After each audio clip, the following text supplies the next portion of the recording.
Hello friends, यदि घर पर आपका ब्लड प्रेशर बढ़ जाए, सडनली आप मेजर करते हैं ब्लड प्रेशर बढ़ गया है 130 120 से लेकर 170 180 पहुंच गया, क्या करना चाहिए? ऐसे सिचुएशन में क्या हमेशा आपको हॉस्पिटल जाकर एडमिट हो जाना चाहिए? क्या स्टेप्स हैं जिससे आप घर पर ही उसे मैनेज कर सकोगे और कब आपको हॉस्पिटल जाने की ज़रूरत है, आज इस चीज़ पर डिस्कस करेंगे। Tips for management of sudden acceleration of blood pressure at home, ये आज का टॉपिक ऑफ डिस्कशन है। टॉपिक पर जाने से पहले जो लोग हमारे चैनल पर नए हैं उन्हें रिक्वेस्ट करूँगा कि चैनल को सब्सक्राइब करें, वीडियोस को लाइक और शेयर करें। सबसे पहले ज़रूरी है कि यदि आपका ब्लड प्रेशर बढ़ रहा है तो उस समय शांत रहिए, काम रहिए। यदि आप शांत हैं, काम हैं, तो आपका ब्लड प्रेशर कंट्रोल इंप्रूव होगा। जितना ज़्यादा टेंशन लेंगे, जितना ज़्यादा एंग्जाइटी होगा, जितना ज़्यादा भागेंगे दौड़ेंगे, उतना ब्लड प्रेशर और बढ़ जाएगा। मान लीजिए 180 ब्लड प्रेशर है और आप उसका टेंशन लेना चालू करते हैं तो 180 से 210 220 पहुंच जाएगा और उसका टेंशन लेने का कोई फ़ायदा नहीं होगा। तो सबसे पहले ज़रूरी है कि रिलैक्स हो जाइए। रिलैक्स होने से आपके बॉडी के स्ट्रेस हार्मोन्स कम हो जाएंगे, उससे ब्लड प्रेशर आपका कम हो जाएगा।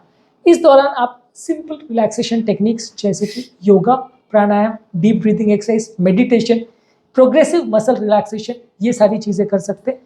ये आपके माइंड और बॉडी दोनों को शांत करेगा, इससे आपका ब्लड प्रेशर लेवल्स नॉर्मलाइज हो जाएगा कुछ हद तक। मैं ऐसा नहीं कह रहा हूँ कि किसी का 220 230 ब्लड प्रेशर है तो और रिलैक्स हो जाए, बैठ जाए, सो जाए तो वो 220 से 120 आ जाएगा। पर हाँ, ब्लड प्रेशर बढ़ाने में स्ट्रेस हार्मोन्स का सिग्निफिकेंट रोल होता है, वो काफ़ी हद तक कम हो जाएगा यदि आप रिलैक्स रहते हैं तो। नेक्स्ट इंपॉर्टेंट टिप है कि ऐसे समय पर आपको एक क्वाइट जगह पे अपने आप को आइसोलेट करके एक क्वाइट जगह पे आप बैठ जाइए। उस समय आप चलना फिरना मत करिए। जितना बॉडी आप उस समय एक्सर्ट करेंगे, चलेंगे फिरेंगे भागेंगे, जितना सडन मूवमेंट बॉडी का करेंगे उतना आपका ब्लड प्रेशर बढ़ेगा।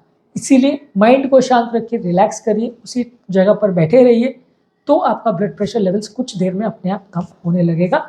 5 से 10 मिनट लगेगा इसको कम होने में, लेकिन अपने आप कम हो जाएगा, कुछ हद तक फ़ायदा मिलेगा। मैं अगेन वही क्लेम कर रहा हूँ कि ऐसा नहीं है कि 220 से 120 आ जाएगा, लेकिन 220 से एटलीस्ट 170 180 तक आने में मदद मिलेगी। यदि स्ट्रेस और एंग्जाइटी से ब्लड प्रेशर बढ़ाए तो आपको अच्छा रिस्पॉन्स मिलेगा। इसके अलावा आप ये कर सकते हो कि जो भी मेडिसिन आपकी हैं, अगर रेगुलर मेडिसिन आप लेना भूल गए हो तो उसे ले लीजिए। यदि लेना याद भी है, मेडिसिन लिया भी है, लेकिन ब्लड प्रेशर उससे कंट्रोल नहीं हुआ है, तो एक आध एक्स्ट्रा मेडिसिन का डोज आपके डॉक्टर से पूछ करके ले सकते हैं। इसमें हालांकि ये पूरी तरह से सेफ प्रैक्टिस नहीं है, क्योंकि हर दवा का अलग प्रॉपर्टी होता है, हर दवा अलग सिस्टम पे एक्ट करती है। कोई गति को कम करती है, कोई हार्ट के कॉन्ट्रैक्शन को कंट्रोल करती है, कोई नलियों को डायलेट करती है, अलग अलग चीज़ों से उसका फ़र्क पड़ता है। कोई पेशाब बढ़ाती है, तो वो एग्जैक्टली तो कौन सी दवा को ज़्यादा लेना है ये आप डॉक्टर से पूछ के डिसाइड करें तो ज़्यादा अच्छा है। अगर अवेलेबल नहीं है डॉक्टर तो आप ले सकते हैं घर पर अगेन ये सेल्फ मेडिकेशन थोड़ा सा रिस्की प्रैक्टिस है, तो हम इसे स्ट्रांगली रिकमेंड नहीं करते हैं, इसमें खतरा हो सकता है। इसके अलावा अच्छा है कि आप उस समय पानी ज़्यादा पीजिए। अगर आप उस समय पानी ज़्यादा पीते तो कई बार डिहाइड्रेशन की वजह से भी स्ट्रेस होता है, जिससे ब्लड प्रेशर बढ़ जाता है। यदि आप पानी ज़्यादा पीते तो इससे आपका ब्लड प्रेशर लेवल्स नॉर्मलाइज करने में थोड़ी मदद मिलेगी। कैफीन और स्टिमुलेंट्स को अवॉइड करिए। उस समय आपको चाय, कॉफ़ी या ऐसा कोई स्टिमुलेंट्स नहीं लेना है। ये बॉडी के स्ट्रेस हार्मोन्स को बढ़ाती है और इससे आपका ब्लड प्रेशर बढ़ेगा। कंटिन्यूस ब्लड प्रेशर को चेक करिए। अगर आपका ब्लड प्रेशर घर पर मॉनिटर अवेलेबल है तो उसको चेक करिए, उस समय चेक करिए, आधा घंटे बाद फिर चेक करिए, 1 घंटे बाद फिर चेक करिए। अगर कंसिस्टेंटली ब्लड प्रेशर ज़्यादा आ रहा है, रिलैक्स होने के बाद भी ठीक नहीं लग रहा है, अगर आप सब कुछ करके देख चुके हो, मेडिसिन का डोज भी एक्स्ट्रा लेके देख चुके हो, फिर भी आधे 1 घंटे में ब्लड प्रेशर कम नहीं हो रहा है, तो शायद आपको डॉक्टर के पास जाना पड़ेगा। वो भी तब जब ब्लड प्रेशर 170 180 190 से ज़्यादा है तो। पर ज़्यादातर केस में वो अपने आप कंट्रोल आ जाएगा, खासकर मेडिसिन लेने के बाद। पर मेडिसिन लेने के बाद भी कंट्रोल होने में लगभग आधा से 1 घंटा लग सकता है, क्योंकि मेडिसिन का इफेक्ट आने में नॉर्मल आधा से 1 घंटा लगता है। इसके अलावा गहरी गहरी सांसें लीजिए। सांस गहरी लीजिए, उसको रोक लीजिए, फिर धीरे से उसको एक्सेल करिए।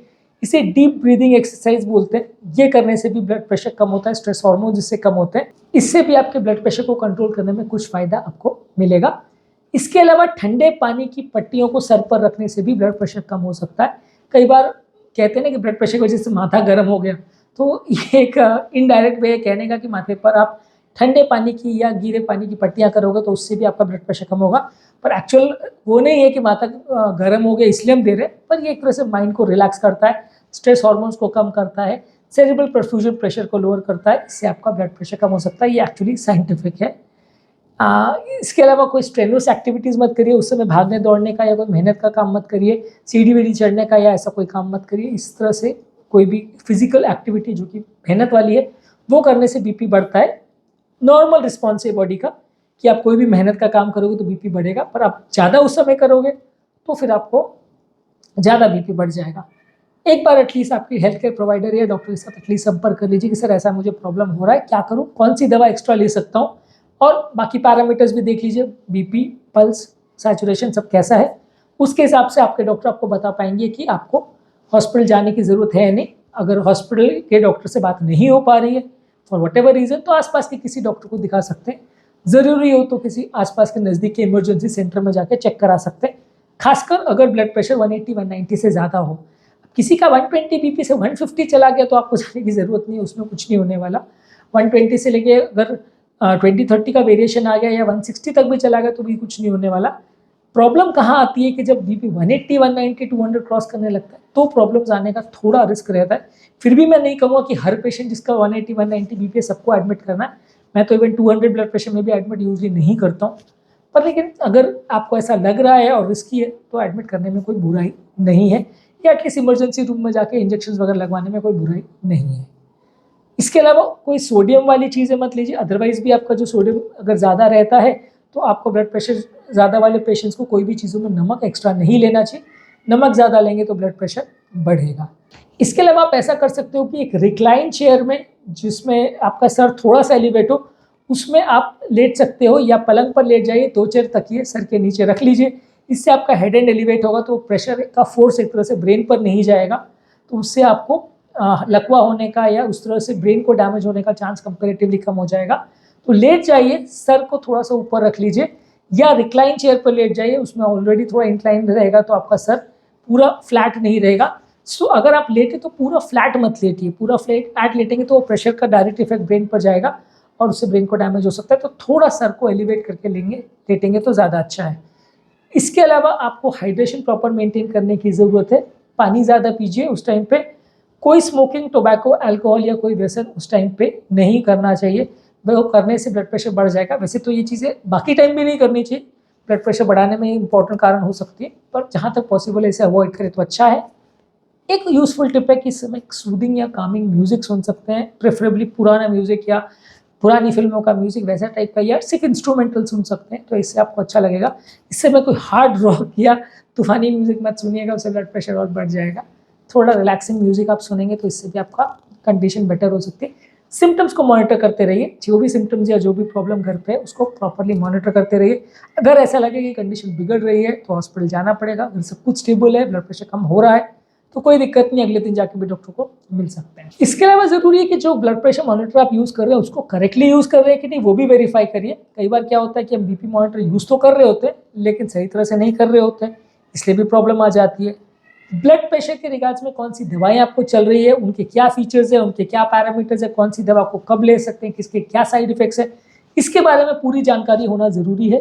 क्योंकि हर बार आप अगर बीपी 140 से 150 चला गया, 160 चला गया और आप डॉक्टर को फ़ोन करना चालू करेंगे तो डॉक्टर भी आपको प्रॉपर जवाब नहीं देंगे और एक तरह से इरिटेशन हो जाएगा। तो इसलिए आप कोशिश करिए कि आप खुद से ही घर पे उसे मैनेज करना सीख लो कि कौन सी दवा को इमरजेंसी में लिया जा सकता है, कौन सी दवा का एक्स्ट्रा डोज लिया जा सकता है, कौन सी सेफ़ है, इमरजेंसी में कैसे मैनेज करना, वो आप घर पे खुद ही डॉक्टर से पूछ के प्लान आउट कर सकते हो। हर चीज़ों के लिए डॉक्टर को फ़ोन करना या उसके पास पहुँच के बार बार जाना उसकी क्लिनिक में कि बीपी अभी 160 हो गया, अभी 170 हो गया, तो उससे कुछ फ़ायदा नहीं होगा, उससे उल्टा नुकसान होगा। इसके अलावा आपके फैमिली मेम्बर्स को भी प्रॉपर एजुकेट होने की ज़रूरत है। आपके परिवार में भी सबको पता होना चाहिए कि इस तरह की सिचुएशंस को कैसे हैंडल करना है। आज के टॉपिक में हमने बात करी कि यदि घर पर ब्लड प्रेशर सडनली बढ़ जाए तो क्या करने की ज़रूरत है। सबसे पहले तो काम रहिए, शांत रखिए मन को, एक जगह बैठ जाइए, दवा ले लीजिए, जो अगर डोज मिस कर दिया तो वही डोज ले लीजिए, नहीं तो एक्स्ट्रा डोज ले लीजिए। चाय, कॉफ़ी या स्टिमुलेंट्स मत लीजिए, पानी ज़्यादा पीजिए, रेगुलर या कंटिन्यूस ब्लड प्रेशर को मॉनिटर करिए, रिलैक्सेशन टेक्निक करिए, गहरी गहरी सांसें लीजिए, ठंडे पानी की पट्टियाँ सर पर करिए, कोई भी स्ट्रेनुअस फिजिकल एक्टिविटी उस टाइम पर मत करिए, ब्लड प्रेशर को प्रॉपर मॉनिटर करते रहिए, हेल्थ केयर प्रोवाइडर को या डॉक्टर को कांटेक्ट करिए, यदि इमरजेंसी है तो इमरजेंसी रूम में जा सकते हैं। डीप ब्रीदिंग या गहरी सांसें लेने का प्रयास करिए। नमक बिल्कुल मत लीजिए। ओवर एक्सर्शन मत करिए। लेट जाइए और सर के नीचे 3-4 तकिए रख लीजिए ताकि सर थोड़ा सा एलिवेटेड रहे। हाइड्रेशन प्रॉपर मेंटेन करिए। अल्कोहल और टोबैको को मत लीजिए। काम या सूद करने वाला या दिमाग को शांत रखने वाले म्यूजिक को सुनिए। सारे सिम्टम्स को मॉनिटर करिए। बीपी को कैसे मैनेज करते हैं ये सारी चीज़ों को समझिए, जानिए और परिवार वालों को भी सिखाइए ताकि घर पर ही सारी प्रॉब्लम्स को मैनेज कर सके। फिर भी ज़रूरत लगे तो डॉक्टर के पास जा सकते हैं। अपनी दवाइयाँ जो चल रही हैं उनके बारे में जानने का प्रयास करिए। उम्मीद करूँगा कि आज के टॉपिक में आपको कुछ नई बातें जानने को मिली होंगी और ये आपके लिए प्रैक्टिकली यूजफुल होगा। जो लोग हमारे चैनल पर नए हैं उन्हें रिक्वेस्ट करूँगा कि चैनल को सब्सक्राइब करें, वीडियोज़ को लाइक और शेयर करें।